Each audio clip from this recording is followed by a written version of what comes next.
Namaskar. Very warm welcome to all our viewers and learners in this live phone-in session of CIET and CRT. I am Renu Bhatt with you all, and you are watching us live on PMA Vidya channels, channel number 6 to 12, and on our NCRT official YouTube channel as well. Dear learner, as you know, this is our special session of webinar where we are celebrating Cyber Jaagrookta Diwas. And let me give you some brief about this initiative. The Ministry of Home Affairs is implementing a scheme called the Indian Cyber Crime Coordination Center I4C to deal with cyber crimes in a coordinated and comprehensive manner in order to create awareness among students of schools and colleges and teachers and parents. It is proposed to observe Cyber Jaagrookta Awareness Diwas on the first Wednesday of every month in all school, colleges, universities, Panchayati Raj institutions and municipality by involving district magistrate, police authority, officers of education departments, etc. And dear learners, the topic of this session today is quite interesting. The topic is device security. And you must be wondering what exactly this device security is and how you can prevent and how you can protect your devices and what are the small but yet important points to keep in your mind.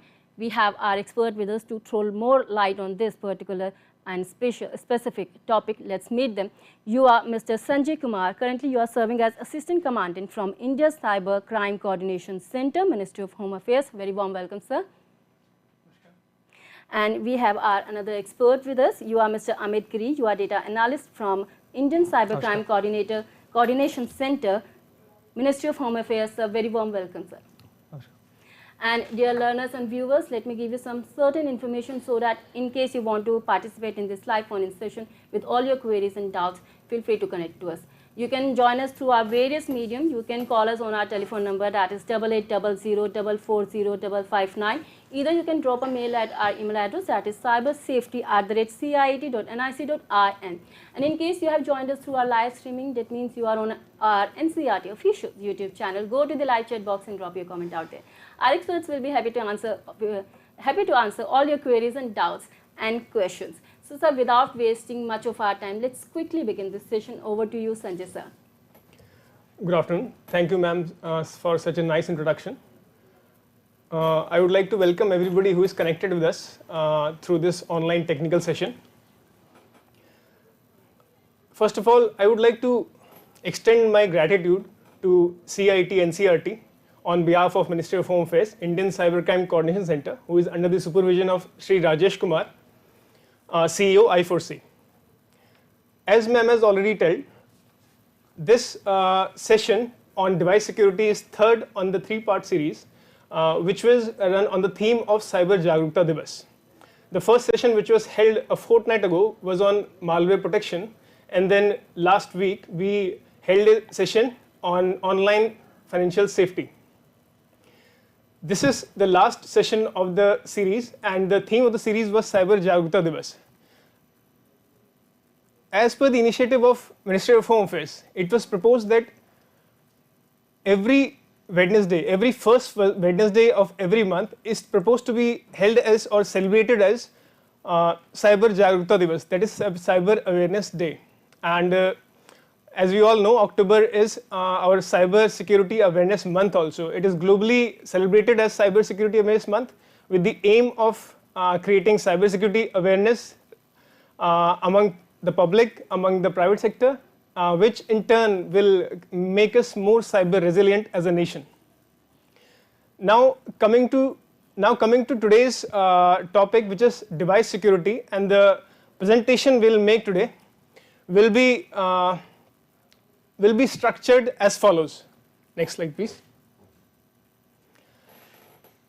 First, we'll talk about how I4C is structured, I4C being Indian Cybercrime Coordination Center, and then we'll move on to cybercrime statistics, how cybercrime is increasing day by day in our society, and then we'll move on to the real topic of today, that is device security and what we understand when we say device security. Then we'll talk about various cyber threats which are endangering our device security, and then we'll talk about various malware forms which are again there, and always they are updating to make it more difficult for cybersecurity professionals to fend off those malware. And then we'll talk about different components of device security, which we will later on come on with my colleague here, Amit, and then we'll talk about mobile security and computer security. At the end, we'll talk about various initiatives of I4C in regards to reporting of such incidents which are happening in our society, and then various other Government of India initiatives which can help us to make us more cyber aware, and then make us more apt to report any such incident which are happening around us.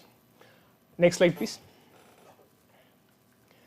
Now, coming on to the structure of I4C. Indian Cybercrime Coordination Center was established under Ministry of Home Affairs CIS division, that is Cyber and Information Security Division. Indian Cybercrime Coordination Center was established to act as a national nodal agency and to help LEAs or law enforcement agencies to fight cybercrime in the country.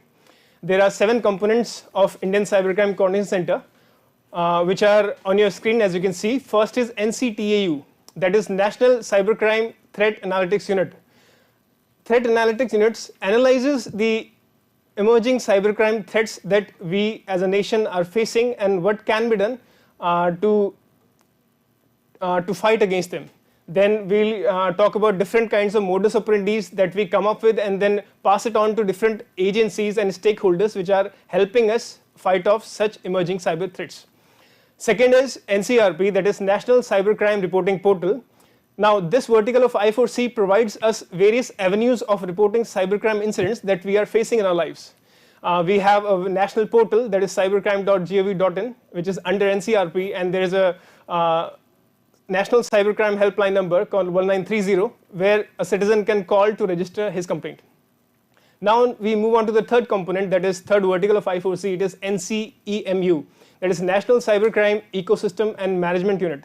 The main task of this vertical is to create awareness and create an ecosystem where academia, institutions in our society, various stakeholders come together to create awareness among people, awareness among citizens, awareness among government officials who are working in the field of the fight against cybercrime. And the fourth is NCTC, that is National Cybercrime Training Center. This component of I4C works to build the capacity among various officials to fight against cybercrime. We have various training schedules, various workshops which enhance our knowledge of various security tools, forensics tools, so that we are more apt to fight against cybercrime, and this agency is more strengthened by it. And then we have NCTC is also involved in creating standardized curriculum for different agencies of government, organizations of government to learn about cybercrime and cybersecurity. Then we have NCFL, that is National Cybercrime Forensic Laboratory.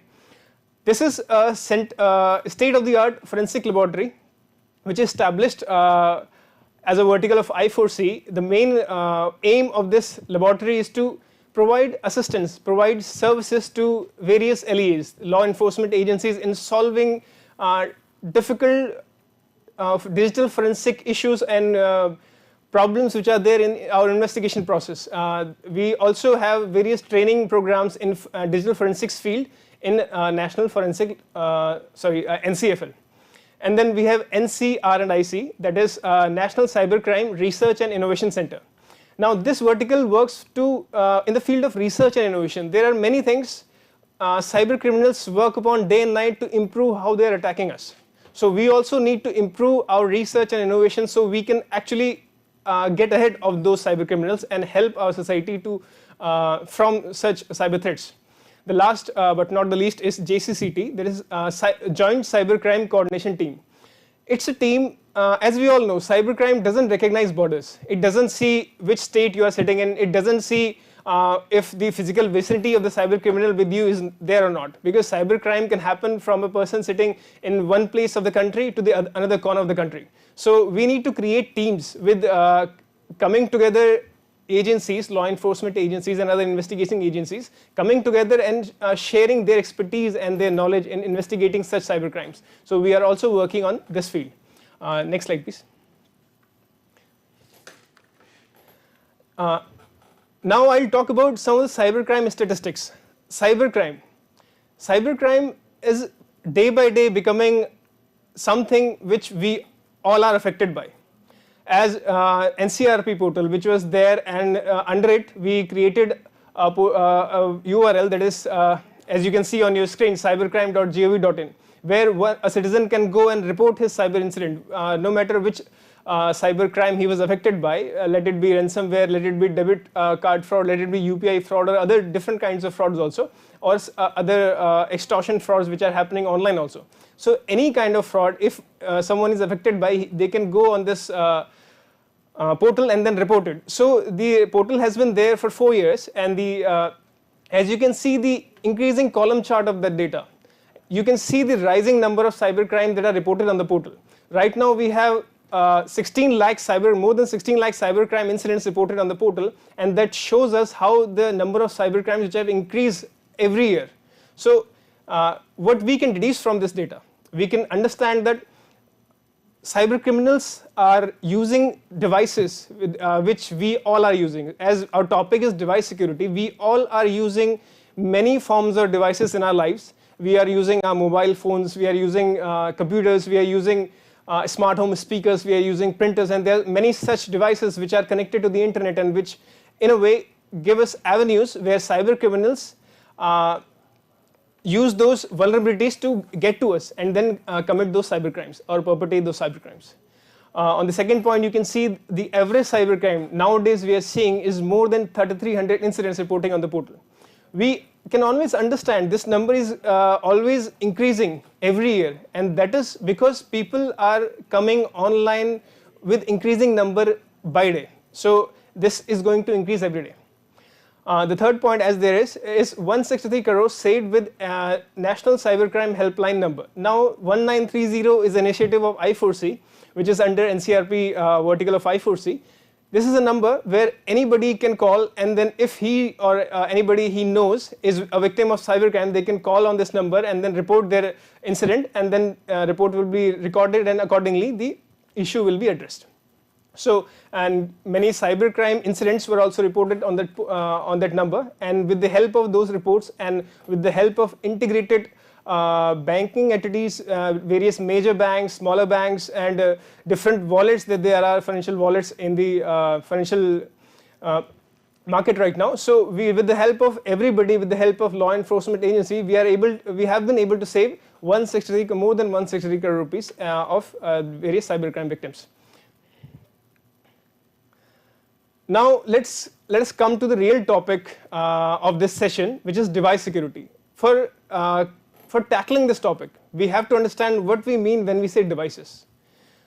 We are trying to focus on devices that are IT devices, which are storing, which are exchanging, which are processing some form of digital information from their own storing capacity or are exchanging with some other device. So they are coming online or they are exchanging information with some other device. So there are multiple devices which we are using as normal citizen of this country, and some of the examples you can see on your screen are like desktops, computers, laptops, smartphones, tablets, printers, smart speakers, routers, storage devices like we have external hard drives and such, or pen drives, USB drives as they are, smartwatches. Now smartwatches have also gained a lot of popularity among the citizens, and now every other person is using smartwatches, and they also collect our data, and they also communicate that data with their service. So again, we have to be wary of these devices which we are using and which are having our information, which can be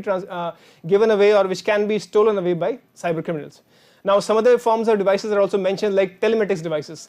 Now telematic devices, we have become so used to newer devices now coming onto the market, like we have devices on our car, devices in our scooters, like which tell us about the location of the scooter, which tell us about the consumption of fuel of the scooter. So that is all digital information which is saved on the device, and that device can also transfer the geolocation of your scooter of wherever you are through the internet. So we also need to be wary of those information which are being exchanged from one device to another server, and which is out there online for cyber criminals to attack. So now when we talk about device security, So we talk about full range of practices for securing of IT devices against harm and unauthorized use of with different forms of cyber attacks. So we need to see all these devices which we are using in our lives, and then think about how one device is more vulnerable and how one device can be made less vulnerable, so that our cyber risk can be minimized. Now, what is security? Now, when we talk about security, security refers to the method of protection used to secure internet connected or network based devices. Now, security is the family of techniques, strategies and tools used to protect these devices from becoming compromised. Now, when we talk about security, we have goals when we are applying security policies. First, we want to achieve privacy. So we want people from, prevent cyber criminals from eavesdropping. We don't want our data to get outside and other people reading those or getting hold of such information. So we need to uphold privacy. And then second is authentication. We don't want someone else to impersonate as us, someone else to send data, someone else to impersonate us, someone else to steal our identity. And then the third is the integrity of the data. So any data, anything we have, we want whatever we send to a person, we want the data to go in the same form to the other person, so that the integrity of the data is upheld. Now, when we talk about device security, it cannot be thought of in silo. It comes up with different aspects of other securities which are making it more secure. You can't have a device and not talk about application security. You can't have a device and not talk about network security. So there are different aspects of device security which make it a whole. So the first of the five main concerns when we have of aspects of device security is the first is network security, because every device is coming into a network and sharing data in that network. If that network is compromised, if that network is a network which is a public network and not doesn't have the safeguards which a network should have, then your device also can be compromised. Like if I'm using a Wi-Fi network which is a public network and not secured, which is not with enough safeguards, then I am also vulnerable to be to come under an attack of cyber criminal. Second is application security. Now, every device we use uses some sort of application, uses an operating software. So these things are connected to their servers, and if the application, whichever application you are using, if that is not from a credible source, then that app code is written in a very without the safeguards of application security. So you need those application security safeguards for your app to be secured. And then third is cloud security. Now we use various apps, we use our device which are somewhere or another cloud based. So if we are going into an app, going into our device which gets its certification, which gets its authenticity and which is connected to that cloud based server, then we also have to have cloud based security. And then the fourth component is data security. We have data on our systems, we have data on our mobiles and on every device. If that data is not in an encrypted form, then that data can be, if our device is not physically secure, if our device gets into hold of some cyber criminal, then that data can be read by breaching into our device or breaking in and getting the secure memory chip from that device. So we need to get the data encrypted also. And the last is endpoint security. Now every security, when we talk about security, there are three major components. One is people. So every device will have some sort of human intervention with that device. So people should also need to be aware and also cyber hygiene cautious, so that they don't do anything which can compromise the security of the device. And the second part would be processes. So what kind of processes are followed to maintain the device security? And the third point will be the technology. So we always need to update, we always need to get ahead of the latest vulnerabilities which are coming in. So endpoint security mainly goes on with the user and also with the endpoint device which we are using. So we need to be aware of what there is, and we need to be aware of what we should do. Now we come to various cyber threats that are there, and I am sure that I am not covering all of the cyber threats that are there. Before coming on to the cyber threats, I would like to talk about three concepts in this field. There is a vulnerability, there is a threat, and there is cyber risk. Now what is vulnerability and what is a threat? Now vulnerability is something which is there in that device, and threat is a cyber threat which exploits that vulnerability. So when we add a threat and then we add that vulnerability which is there inherent with that device, then that makes the cyber risk of that device. So, and what we need to achieve is minimize that cyber risk, because this is a fight between cyber criminals and the agency which are wanting to prevent cyber crimes from happening, and we all are trying to get ahead of the other. And cyber security is something which will always have to balance with usability, will have to trade off with the performance of the device, and then we'll find a balance among the minimizing that cyber risk and then trying to tackle the cyber threats which are there. So I'll briefly talk about some of the cyber threats which are there on your screen. First, you can see ransomware. Ransomware on the left of malware. Both ransomware is a kind of malware which affects a system and encrypts all the data that there is on the system. So cyber criminals, on their modus operandi, what they do is they encrypt the whole data, or encrypt the screen locker. Ransomware are also there. So encrypt the whole data of the system, and for decrypting that data or giving back your data, they would ask for a ransom. So that is why that is called ransomware. And there are many major incidents which have been happening in the recent times. If you have heard of Colonial Pipeline incident and different incidents that are happening in our country also. So we need to be aware of such malware, which is a cyber threat. And then there is crypto mining. Crypto mining is again a cyber threat where cyber criminals use our devices, our resource and our IT assets to mine cryptocurrency. So for that they install a malware into our system for using the resources of our system, so that they can mine cryptocurrency through our resources. That is again a cyber threat. And then social engineering. Social engineering is an aspect of mainly most of the cyber crimes, or more so crimes which are happening, because people are the one who are using these devices, who are using these technologies, and if we are able to mold those people, if we are able to mold victims according to the cyber criminal, then social engineering aspect is used. So it is used in different forms in different kinds of cyber crimes. And malware, ransomware, as we already talked about, is a kind of malware, and malware also has various other forms. And we must have heard of Trojans, we have heard of viruses, we have heard of worms, and there are other forms also, spywares, adwares, which we'll come up to later on in our presentation. And then there's data exfiltration. So it is a major threat to us. Any device which you have which is not which has not minimized its cyber risk, then there is a threat of exfiltration of our sensitive data from that device. And then there is phishing. Phishing is a very known word for all of us, because we have heard of phishing. There are different forms of phishing, email phishing being the most prominent, because we receive an email which has some sort of malicious link or some sort of download file which can be downloaded and executed on a system, which infects your system. So phishing is the one which is affecting us, or has been affecting us for the longest of times. And there is various other terms which are related to phishing, like smishing. It means you get SMSs from different sources with malicious links or malicious files, or there are vishings also, like you get calls from unknown people, cyber criminals mainly, and then they tell you to go to a malicious link or download a file which is malicious in nature, and then they compromise your system. So there are different forms of phishing, which is smishing and vishing.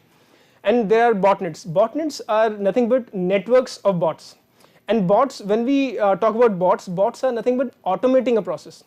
It is when we basically botnets are used with denial of service attacks or distributed denial of service attacks, and there are other uses of bots also, where we automate a process so that we can make a device our bot.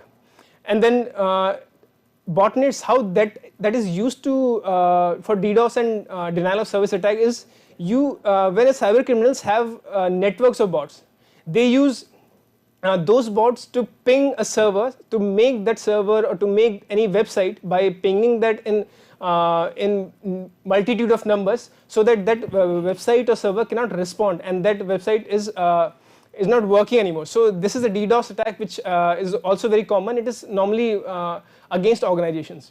And then there is identity theft. It is again all the devices we are using. they all have some sort of information, which my colleague Amit will tell you about, some sort of information, sensitive information, which is there, and if that data, if that is leaked, if that is online, and then that can be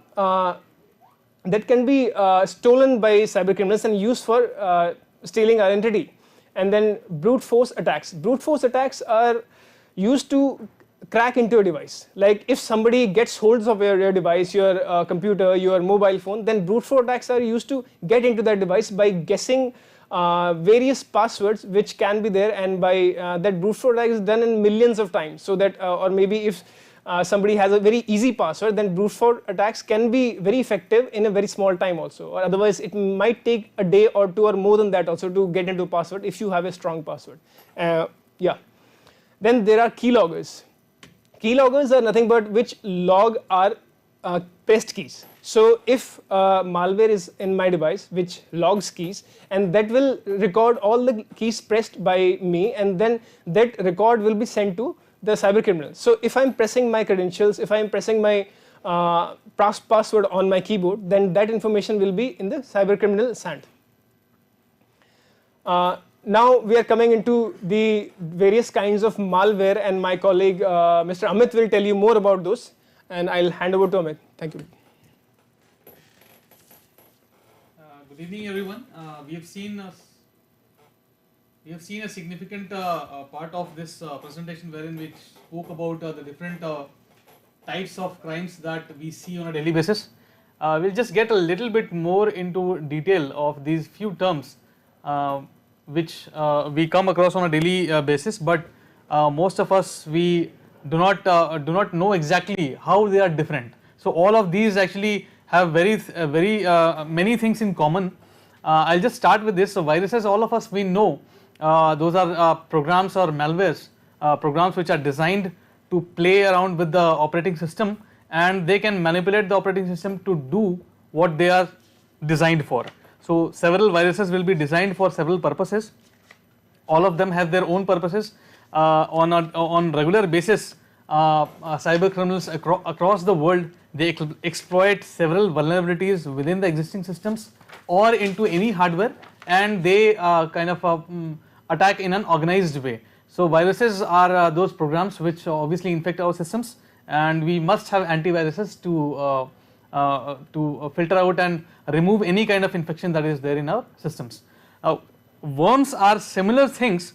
Now if I say similar, it's only that they are also a malware program. They are also a program which are written only for a particular purpose. How they are different from viruses is, worms have a tendency to multiply. They multiply, they kind of regenerate themselves. Multiple copies of files are formed on the systems, and with this, worms are specially designed and put onto a target network. They are kind of malwares which render the network slow in a kind of an attack wherein an entire organization or an entire nation as a whole is to be targeted. Worms are specifically used on those systems. On an individual system, a worm might not sound or might not be so dangerous. It's just that it might fill out a lot of space. Disk space might be full. C drive might be full. So this is how worms look on a normal user system. A rootkit, when we come to rootkit, again it is another malware which is specially designed to steal information. Now what kind of information? Talking about rootkit and spyware, many things might be similar, but rootkit specifically is designed to steal, to allow administrative privileges on a particular device. It is a malware designed to switch the user from a guest user to administrator and try to be able to install any kind of other devices, any kind of other malwares programs as required by the cyber criminal. So this is what a rootkit would do. Spyware, again, spywares are specially designed and are products which might not be freely available. So these are software applications which are specifically designed to steal information such as credentials, not only from the system but also from several applications which are hosted on the system. So this is what spywares will do, and spywares have a tendency to hide within the system.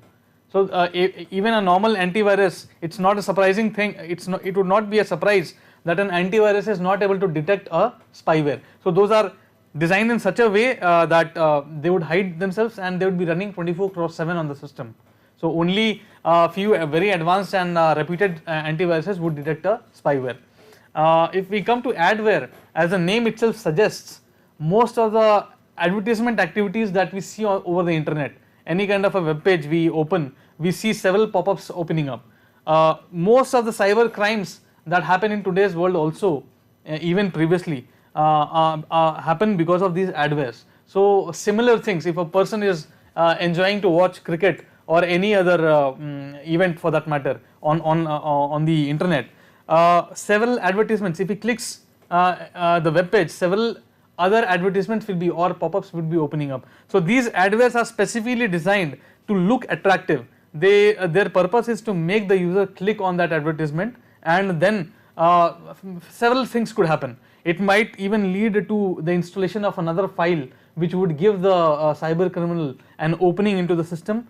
Otherwise it might even redirect to another website, which again might be a malicious website, and your credentials, if the user puts his credentials on that, they might be even transferred to the cyber criminal. So this is how adwares will work, generally work. They lure the visitor or the normal citizens into clicking these adwares. Bots, as already discussed, are automated processes. So bots can be designed even by a layman by watching few YouTube videos, and there are enterprise softwares available for free, which a normal user also can download and create several processes which are automatically which when targeted automatically keep repeating that process every time. So even attacks such as on credentials, if a user's credentials are to be required, or automatically someone's account has to be blocked, knowing that few failed attempts might block their account, these botnets are very useful in doing that. Trojan horses. Now Trojan horses are specifically designed to exfiltrate information from one particular system to the cyber criminals who have designed that. And again, Trojan horses also are capable of hiding themselves and keeping themselves within the system, and 24/7 across even every time, throughout the time the system is connected to the internet, they are capable of exfiltrating any important sensitive information over the network to the cyber criminals. Just moving forward, this is another slide which we have kept across, wherein we see all the different devices, and all the different mediums which surround a normal person on a daily basis, and which are a medium through which the different kind of attacks are happening. Within this, we have mentioned specifically biometric identifiers, a full face recognition, which is a feature of unlock and lock on several smartphones, on laptops, on several devices in offices. Such devices are installed for marking the attendance systems and all. Geographic information, mobile devices, emails. Again, another one of the major factors which help in attacks being developed. Birthday calendars. So calendars are integrated by default even with Gmail, even with Outlook, and these are very important aspects which normal users do not pay attention to on a daily basis. So even from a calendar, if the birthday of a particular citizen is revealed, and along with his combined with his biometric information, this can create a significant database for criminals to be able to call up banks and be able to authenticate as the user. The birthday, person's address, person's biometric information can be combined together to be able to form a significant information which can cause a lot of information to be revealed by even banks if on call. So these things need to be taken care of. Now we come to a segment wherein which is the most prominent and the largest medium of transferring or attacking the entire population as a whole globally. So globally, the mobile phone of a user is one of the major medium globally which is used as an attack weapon by the cyber criminals, mostly because most of the time an electronic gadget which stays with us is the mobile phone, a smartphone. While talking about the attacks that happen over the mobile phone, specifically I'll lay an emphasis on the permissions granted to applications. So all of us, we know that a normal user, if they have to download an application on iOS, they'll go to the App Store, and any kind of application that is to be downloaded on Android, the user will go to Play Store. So even on Play Store earlier, and it has been a trend that users by default, they look at the number of downloads, and they read a few reviews to be able to be convinced that it is a safe application to be downloaded. However, it is not right now. We have just shown few of the permissions that most of the applications seek today. In today's time, most of the applications that you install will ask you permission for all the access, entire permission, access to the gallery, access to the contacts, access to the SMSs, access to even media, even hard drive, everything. Now what they claim is they do it for enhancing their product, but on a larger scale, it is seen that the citizens or the normal user, end user, if they are giving these privileges, their privacy is going for a toss. What happens in these cases is, specifically, it has been discussed in earlier sessions as well, that several campaigns are being conducted wherein a lot of malicious applications are being pushed onto Play Store as well as onto App Store, wherein loan applications, once installed on the user system, take access of the entire gallery, and later on the same things can be misused to morph photographs and try to blackmail users. So this is a prominent attack that has been going on, and a lot of this has been going on within India, and the attackers are outside. So this is something which is a long ongoing painful thing that is going on, and I would request all the citizens watching this to be aware of this.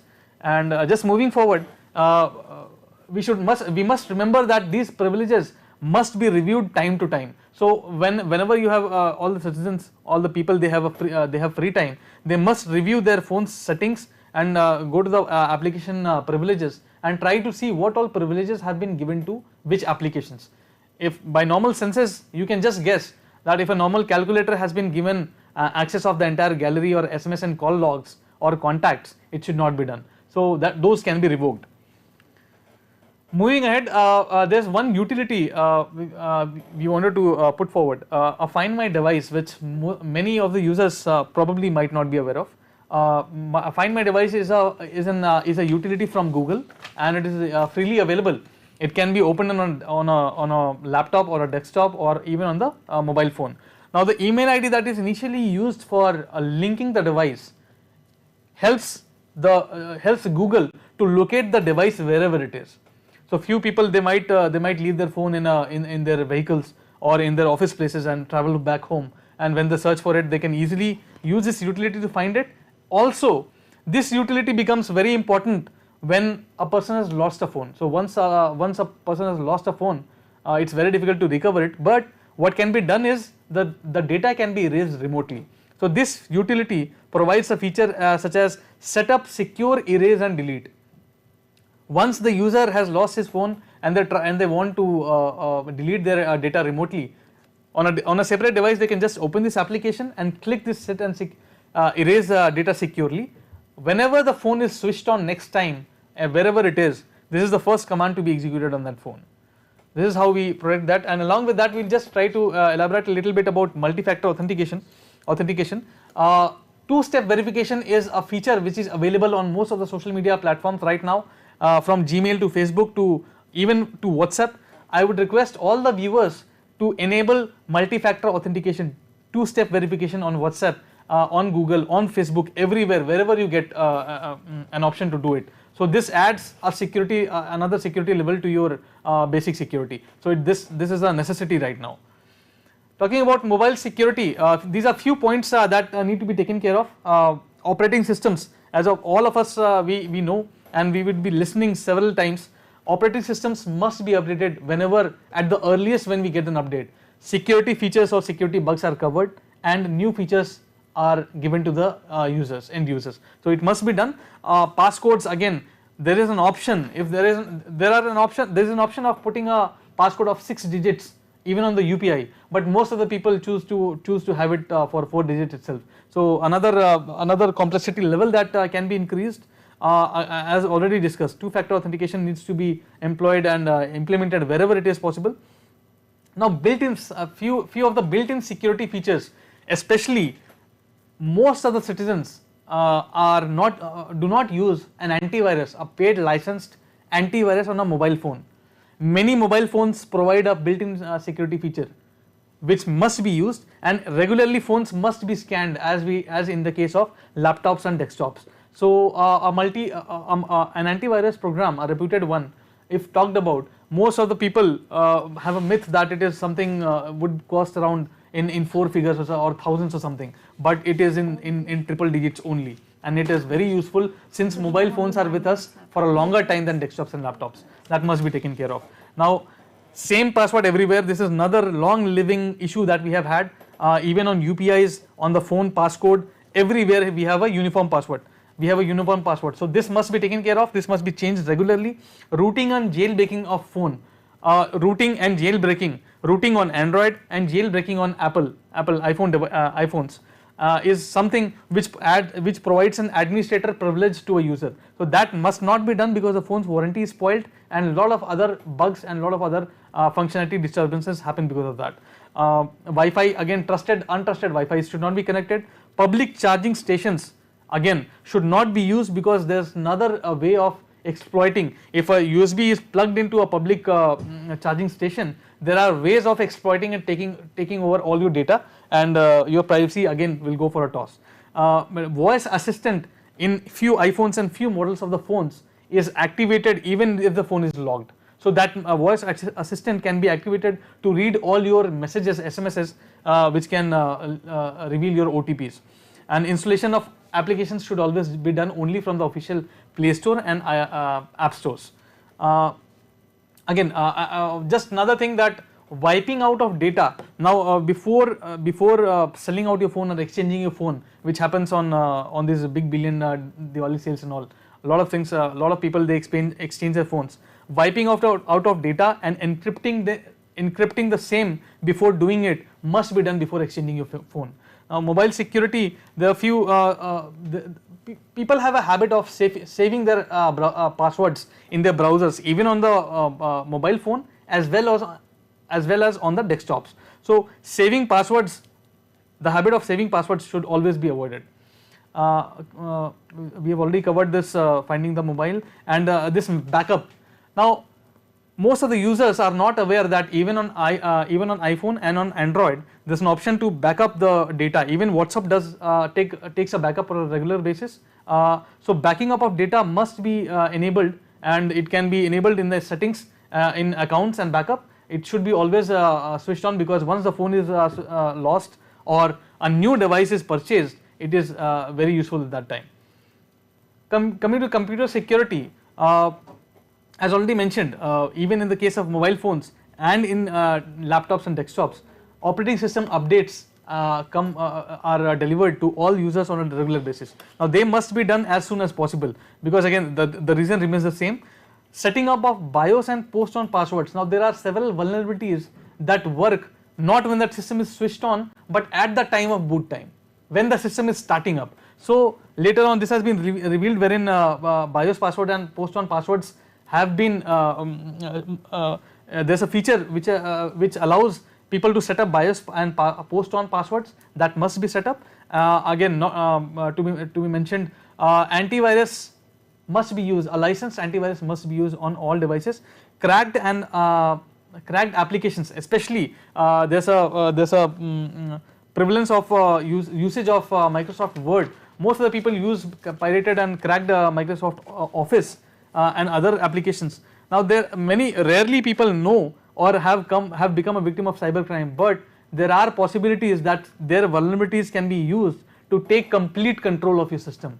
There are even videos available on the YouTube, and I would request viewers if they can watch that as well. So that will give an idea. Only secure Wi-Fi should be connected. Firewalls, many people, if they have a pirated operating system, they switch off their firewalls, because again it will not allow other applications to work. Firewalls should never be disabled, it should always be switched on. and backing up of data regularly, as in the case of mobile phones. Same. USBs specifically, now those are configured in few systems wherein autoplay, there is a functionality of autoplay which is always turned on. What happens if you turn on your autoplay functionality is, if you plug in an USB device, automatically it gets installed, or the content of the USB is automatically executed or started on your system, which should not be done. It should be scanned with an antivirus and only then it should open. Coming to a few points of the Wi-Fi router, the general public, they must be informed that the routers make renders it prone to an attack, because all the default username and passwords are available easily on the internet. So they must change their default username and passwords.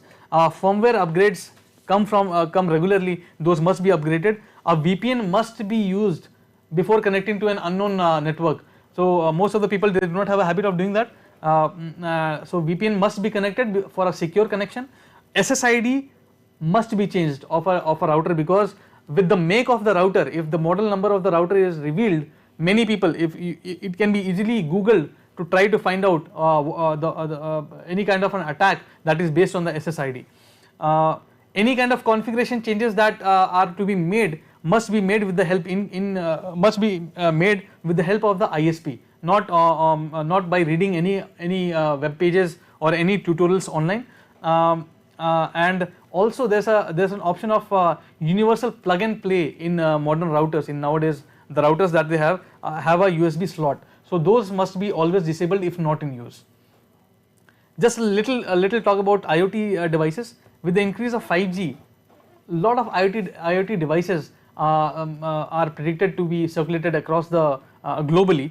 Now all these IoT devices authenticate with a randomly generated number. So all these IoT devices have a inbuilt memory which is very minimal, which is bare minimum, and all the passwords are even hard coded in the IoT devices. So these IoT devices can be easily compromised, and we must stay aware of it. Lack of updates. Now these IoT devices, all of these, it's very difficult for any product company to be able to send a patch or an update for all these devices. So we must be aware of that as well. USB we have already discussed, and before throwing away or discarding your hard drives, as already mentioned, it must be cleaned, it must be encrypted, and only be disposed to a recognized authority. It should not be simply dumped into a dustbin or something. And encryption of devices we have already taken care of. I'll just talk about I4C initiatives. We'll just switch over again back to my colleague Sanjay sir. Yeah, thank you Amit for that enriching session. And now we'll talk about various I4C initiatives which we have already talked about. There's a portal called www.cybercrime.gov.in that's under NCRP, and you can go there to report your cybercrime incident. And then there's a national cybercrime helpline number 1930 that can be utilized by anybody in this country, and all the state police are onboarded on this portal, onboarded on this number, and also all the financial banking entities are also on this number. So if there is any issue, any cybercrime related incident, that can be reported there, and then we'll be able to help you. Now I4C has also launched various social media handles, as they are on your screen, in different social media platforms like Facebook, Instagram, Twitter, and we are by the name of CyberDost, and we always keep on posting new upcoming trends and new upcoming cyber threats which are there, so that we can secure ourselves from those cyber threats. And then there are some other links for you, which can a citizen can go on these links to find out more about cybersecurity and aware himself or herself regarding such things. These are many of those are run under the Ministry of Electronics and Technology.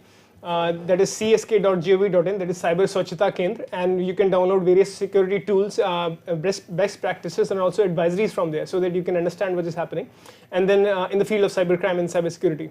And then next is information security education and awareness, that is www.isea.gov.in. So I would request all the people who are watching us to go on to these sites and aware themselves more about cybersecurity. And then the fourth is, third would be certain.org.in, that is Indian Computer Emergency Response Team. One can go there to report any incident. Let's say I have been attacked by a ransomware malware, then I can go on this website and then report any incident as such. And the fourth is NIC CERT division, which is under National Informatics Center. Now we have talked, we wanted to talk about a lot of different modus operandi that are seen in the various device security field, and but we'll find another time to come on to this show and then continue with this. Thank you, ma'am. Sure, sir. Rightly said. As we are running very short of time, we have to wrap up this session. But dear learners and viewers, as we are living in the era of technology and we are surrounded by so much devices, and in that scenario, we use a lot of devices. In that scenario, we must know how we can protect our devices from various online threats. It's time for me to wrap up this session, but before that, let me thank our experts. Thank you, Sanjay sir, and thank you so much, Amit sir, for your valuable information and for your precious time. Thank you so very much for being with us, and thank you so very much, dear learners, for being with us throughout this session. And it's time for me to wrap up this session, but you stay tuned to PM eVidya channel and on our NCRT official YouTube channel. Next session is Sahyog. Me, Renu Bhatt, is taking your leave. Namaskar.